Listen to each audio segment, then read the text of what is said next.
Andy, Hi. tell us about yourself and what you're doing today. Excellent. My name is Andy Maxwell. I'm a consultant with a firm called Watson Wyatt. We specialize in HR and employees and engaging them with their companies, and that's through a wide range of approaches, everything from benefits and compensation to things like portals and social media. And why are you in Manhattan today? There is this social media summit, and it's a group of about 35 people who are experts for managing social media within their companies, and we're giving some great presentations today and yesterday. Everyone from companies like General Motors and H&R Block to Southwest Airlines. It's been a fascinating event. So social media, not necessarily a term that everyone understands. What do you find, being someone who works directly with it every day? How do you feel people understand that term? It's really an insider term. It's like if you said social media, most people wouldn't have any idea what you're talking about. Really, it's just kind of a name they put together around collaboration tools. So things like Twitter, where you just send quick updates, or Facebook, where you're staying in touch with the community, or a blog, maybe at Blogger, or maybe an internal blog. It's really these tools that allow people to not just communicate and broadcast, but really pull people in and engage them. So what would your best advice be to someone who hears the term, doesn't feel comfortable with it, but is obviously exposed through online communities and blogs and whatnot?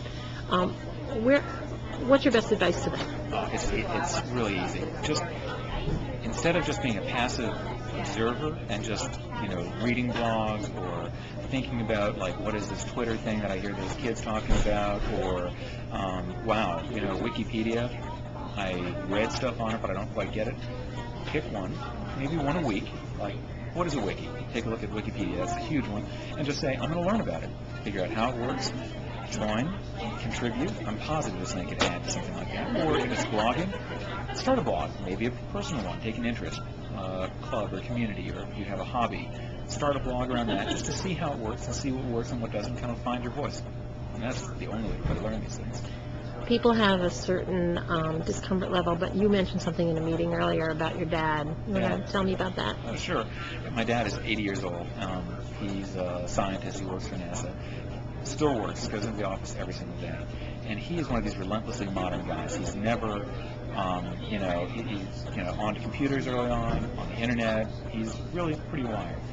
And he has this quote that he says that any technology that was around when you were 17 years old, for all intents and purposes for you, has always existed. You can't imagine life without it. Like imagining if you were, a baby boomer, television always existed.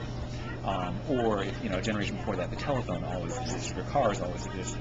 So anything that's been when you were 17, it's always been there. So for kids today, things like Facebook, things like texting, these are things that they can't imagine being without. In the same way that most like Gen Xers can't imagine life without email, because they've had that ever since they were young. So he said that the next step up was any technology that was invented before you were 30 is absolutely the coolest thing ever and is revolutionary and will change the world. So you got to get on board with it. Oh my God, this thing is excellent. The next step up, he said, any technology that's invented after you're 45 is evil and must be stopped.